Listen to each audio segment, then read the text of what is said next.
नमस्कार, स्वागत है आपका। आप देख रहे हैं द न्यूज और मैं रानी गुप्ता आपके साथ। उस वक्त की बड़ी खबर सामने आ रही है। आपको बता दें कि आईपीएस ऑफिसर रवि सिन्हा को रॉ का नया चीफ बना दिया गया है। बता दें कि 30 जून से वो अपना कार्यभार संभालेंगे। आपको बता दें, दरअसल कमेटी की मंजूरी के बाद ये फैसला लिया गया और आईपीएस रवि सिन्हा को रॉ के नए प्रमुख के तौर पर नियुक्ति कर दी गई। बता दें कि रवि सिन्हा को रिसर्च एंड एनालिसिस विंग यानी कि रॉ का नया प्रमुख बनाया गया है।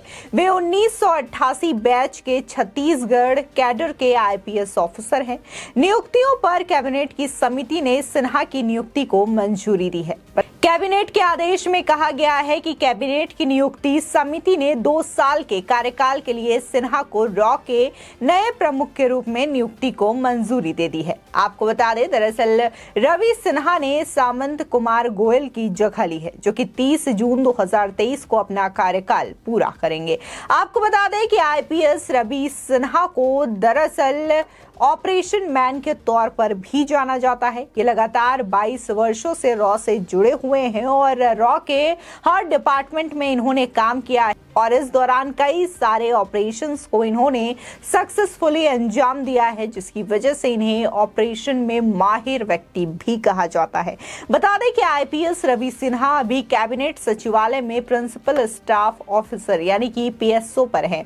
ये पोस्ट स्पेशल सेक्रेटरी रैंक का है। अब उनकी अगली पोस्टिंग रॉ में चीफ के पद पर होगी। बता दें कि रॉ पर विदेशी इंटेलिजेंस जुटाने की जिम्मेदारी है।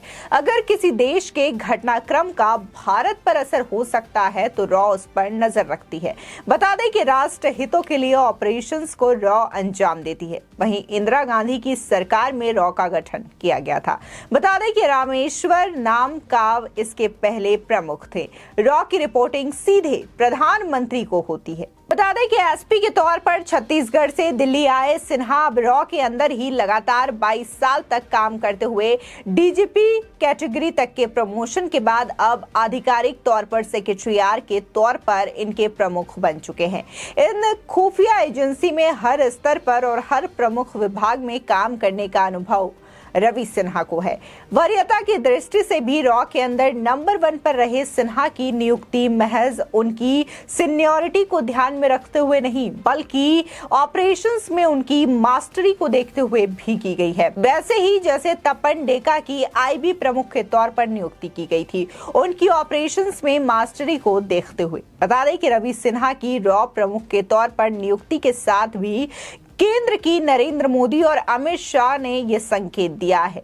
आईबी से ही 5.5 दशक पहले अलग होकर बनी इस खुफिया एजेंसी के प्रमुख के तौर पर फिलहाल सिन्हा का कार्यकाल 2 साल के लिए तय किया गया है। लेकिन हो सकता है कि अगर रवि सिन्हा नतीजा अच्छा देते रहे तो उनका कार्यकाल भी 2 की जगह 4 साल तक का किया जा सकता है, जैसे कि सामंत गोयल के साथ किया गया।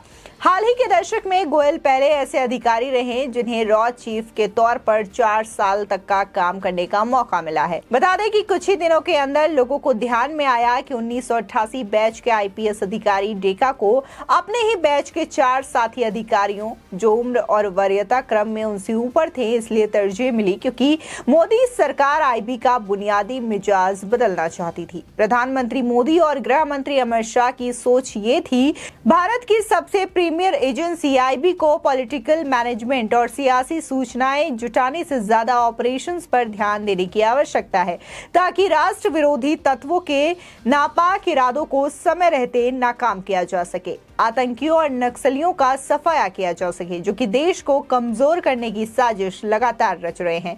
बता दें कि भारत के हित में बड़े बड़े मिशनों ऑपरेशंस को अंजाम देना है।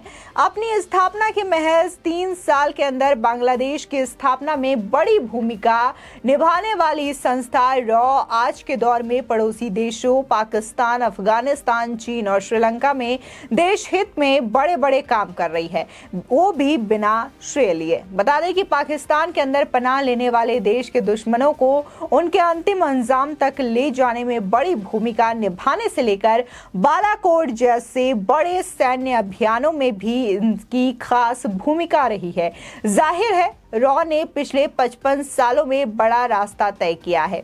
इस संस्था की आवश्यकता 1962 के भारत चीन युद्ध के समय महसूस की थी और तब इंदिरा गांधी की सरकार ने इसका गठन किया और तब से लेकर के अब तक के जितने भी कार्यकाल रहे हैं, रॉ की जो सीधे रिपोर्टिंग की रिपोर्ट है वो प्रधानमंत्री को ही दी जाती है। आपको बता दें कि रॉ का गठन जब से हुआ है, लगातार रॉ जो है वो विदेशों में जाकर के, खासकर जो पड़ोसी देश हैं भारत के, जिसमें चीन, पाकिस्तान, अफगानिस्तान जैसे तमाम देश हैं जो कि ये घात लगाए बैठे रहते हैं भारत को कमज़ोर करने के लिए, इनको भी काफ़ी ज़्यादा जो इनपुट्स होते हैं, जो इंटेलिजेंस रिपोर्ट होते हैं, वो जुटाने की जो कोशिश होती है वो लगातार रॉ के द्वारा की जाती है। और जिस तरीके से रवि सिन्हा की ये जो नियुक्ति की गई है 1988 छत्तीसगढ़ कैडर के ये आईपीएस ऑफिसर है, ऐसे में रवि सिन्हा को मोदी सरकार के द्वारा कहीं ना कहीं उनके काम को देखते हुए और उनके 22 साल का जो योगदान रहा है रॉ पर, उसको देखते हुए ये नियुक्ति की गई है। बता दें कि आईपीएस रवि सिन्हा 30 जून से अपना कार्यभार संभालेंगे और हालांकि 2 साल के लिए ही उनकी ये नियुक्ति की गई है मंत्रालय की ओर से, लेकिन जैसा कि कहा जा रहा है कि अगर रवि सिन्हा रॉ के चीफ रहते हुए अच्छा रिजल्ट देते हैं, तमाम ऑपरेशंस को सक्सेसफुली अंजाम देते हैं, तो इनका कार्यकाल अगले साल तक के लिए बढ़ाया जा सकता है, यानी कि इनका कार्यकाल 2 से 4 साल तक का हो सकता है, जैसे कि अभी हाल ही में सामंत गोयल का हुआ है।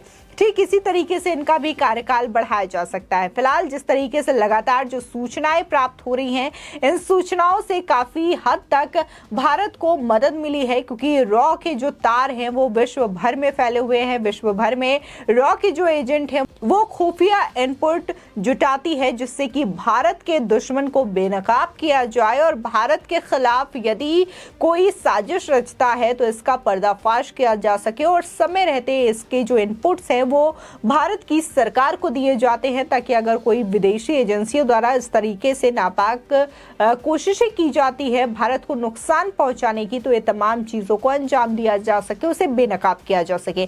आपको बता दें कि रॉ की जो कामयाबी है वो जब से इसका गठन हुआ है तब से देखने को मिल रहा है, चाहे फिर वो बांग्लादेश विवाद से जुड़ा हो या फिर जिस तरीके से चाइना इंडिया युद्ध हुआ, पाकिस्तान इंडिया का युद्ध हुआ, इसमें भी रॉ की काफी ज्यादा मदद देखने को मिली। जो इनपुट्स थे उनकी वजह से काफी ज्यादा इंडिया को मदद मिली थी।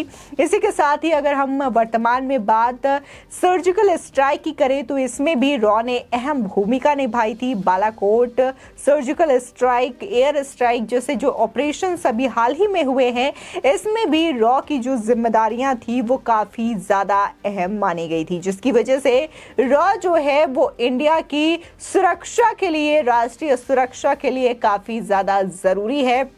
और इसके जो तमाम अधिकारी रहते हैं वो गुप्त रहते हैं, ना तो इनकी फोटोज लोगों के पास होती है और ना ही इनकी जानकारी ज्यादातर लोगों के पास होती है। ये खुफिया तौर से अपने जो मिशन होते हैं, अपने जो ऑपरेशंस होते हैं उनको अंजाम देते हैं, ताकि जो देश को लेकर के कोई भी दुश्मन देश साजिश रच रहा है या फिर राष्ट्रीय सुरक्षा को नुकसान पहुंचाने की कोशिश कर रहा है, तो इन तमाम चीजों के इनपुट लगातार वो हासिल करते हुए नजर आते हैं। फिलहाल इस खबर को लेकर के आपकी क्या राय है हमारे कमेंट सेक्शन में जरूर बताएं। आगे की और भी अपडेट के लिए चैनल को सब्सक्राइब करना ना भूलें।